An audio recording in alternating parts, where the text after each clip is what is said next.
Hi guys, welcome to my channel Biology Believe. Today we will study the chapter 13 Organism and Population, where in this chapter I already completed maximum topic. The topic name is Measure Abiotic Factor and the second topic is Responses to Abiotic Factor. Okay, so today we will study from here. Can you think of any natural habitat on earth that inhabited just by a single species? अब इसमें ये बोला गया है क्या जो हमारा natural habitat है वो क्या सिंगल स्पीसीज से चल सकता है? नेवर, कभी भी नहीं, क्योंकि ये सिचुएशन ऐसे होता है कम से कम उसको फिट करने के लिए एक दूसरा ऑर्गेनिज्म चाहिए ही. इवन प्लांट स्पीसीज, जो प्लांट स्पीसीज रहता है वो तो अपना फूड खुद मेक कर लेता है, खुद बना लेता है, फिर भी वो अलोन सरवाइव नहीं कर सकता. उनको ज़रूरत होता है सॉइल को ब्रेक, सॉइल जो माइक्रोब्स है उसको ब्रेक करने के लिए उनको ज़रूरत पड़ता है. और यहाँ तक प्लांट अगर मैनेज भी नहीं कर पाएगा अगर एनिमल एजेंट नहीं होंगे उन लोगों को पॉलिनेशन करने के लिए. It is obvious that in nature animal, plants and microbes cannot live isolation but interact with the various ways to form biological community. अब इसमें ये बोला गया है चाहे वो नेचर में जो एनिमल्स हो, प्लांट्स हो, माइक्रोब्स हो, वो अकेले तो सरवाइव कर ही नहीं सकते. उनको कुछ ना कुछ ऑर्गेनिज्म के साथ उनको इंटरेक्ट करना ही होता है. Interspecific interaction arises from the interaction of population of two different species. They could be beneficial, detrimental or neutral. Neither harm nor beneficial. अब इसमें ये बोला है बहुत सारे ऐसे ऑर्गेनिज्म हैं उनको कभी कभी फ़ायदा भी हो जाता है, कभी घाटा भी हो जाता है और कभी न्यूट्रल, ना घाटा होता है ना फ़ायदा होता है. To be one species or both, assigning a plus sign for beneficial interaction and the minus sign for detrimental interaction. जो प्लस साइन है वो फ़ायदा के लिए शो करा जाएगा और जो माइनस साइन है वो घाटा के लिए शो करा जाएगा और जो ज़ीरो साइन है वो neutral. Neither beneficial nor affect, neither beneficial nor detrimental. Okay, let us look at all possible outcome of interspecific interaction. और कितने सारे possible outcomes हो सकते हैं, या तो वो प्लस माइनस होगा या माइनस माइनस होगा या प्लस जीरो होगा. चलो एग्जांपल देखते हैं. जो प्लस प्लस है म्यूचुअलिज्म, दोनों ऑर्गेनिज्म को, दोनों स्पीसीज को बेनिफिट हो रहा है. माइनस माइनस, दो ऑर्गेनिज्म के बीच कंपटीशन हो रहा है, एक सोर्स के लिए कंपटीशन हो रहा है तो दोनों को ही घाटा हो रहा है, दोनों ही डेट्रीमेंटल को हो जा रहे हैं. प्लस माइनस, एक को तो फायदा हो रहा है बट एक को घाटा हो रहा है. जैसे प्रेडेशन. प्रेडेशन क्या होता है, कोई ऑर्गेनिज्म एक अदर ऑर्गेनिज्म को खा रहा है तो एक को तो बेनिफिट हो रहा है क्योंकि वो ईटिंग कर रहा है, उसका पेट भर रहा है, लेकिन दूसरे को घाटा हो रहा है. और फिर plus minus parasitism same. Plus zero, एक को फ़ायदा हो रहा है, ना एक को तो फ़ायदा हो रहा है ना एक को घाटा हो रहा है. ठीक है, तो वो zero neutral. Minus zero, that is the amensalism, plus zero is the commensalism. Both the species benefit is mutualism as I already told you. Both lose is competition in their interaction with each other.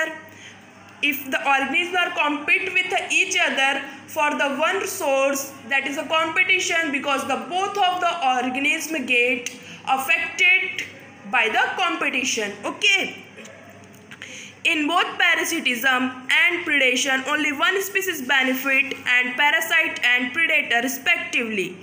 Okay,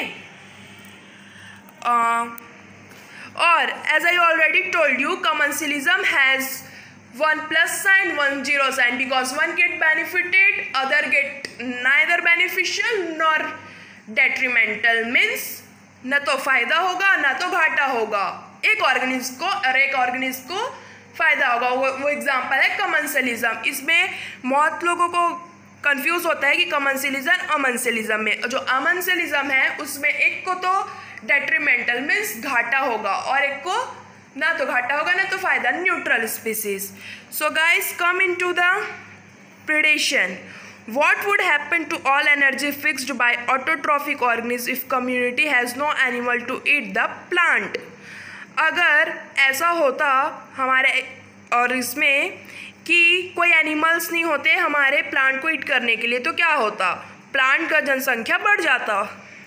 You can think predation as nature's way for transferring to higher trophic level the energy fixed by plant.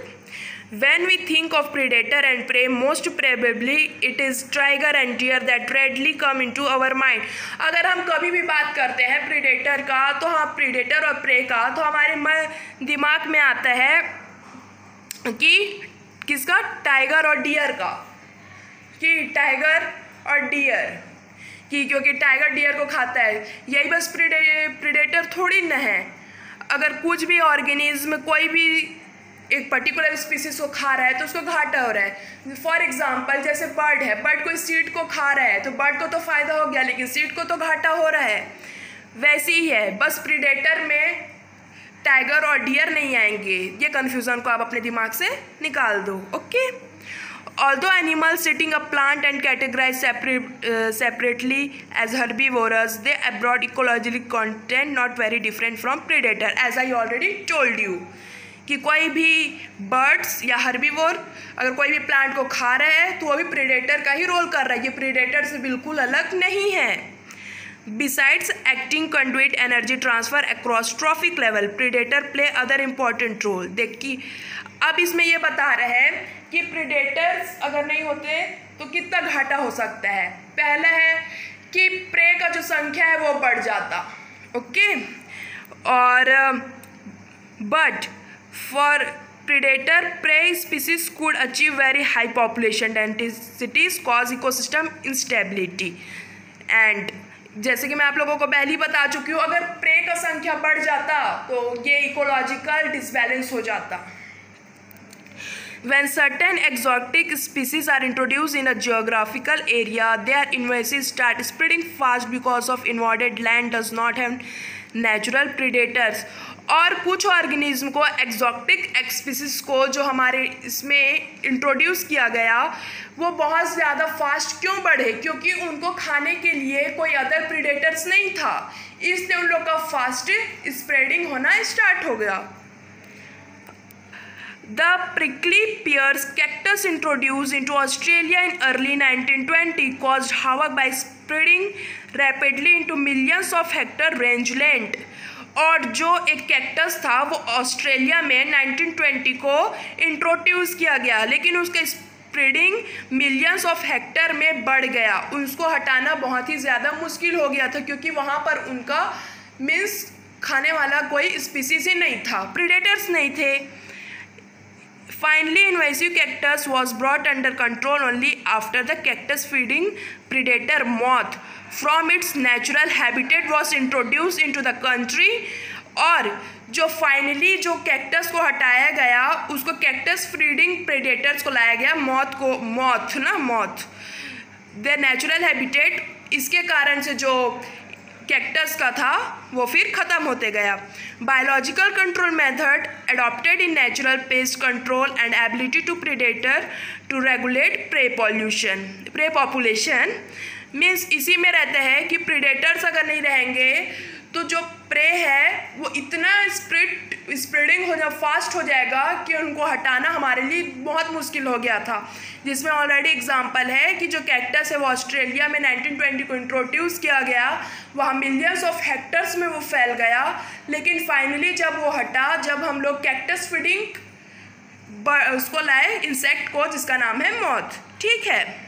Predators also help in maintaining species diversity in community. और predators वो भी help करता है कि जो species diversity community में रहता है उसको मेंटेन करने के लिए. Okay. By reducing the intensity of competition among competing prey species. Okay guys, बस आज इतना ही. आई होप आप लोगों को ये समझ में आया होगा. Guys keep study, be happy. Thanks for watching.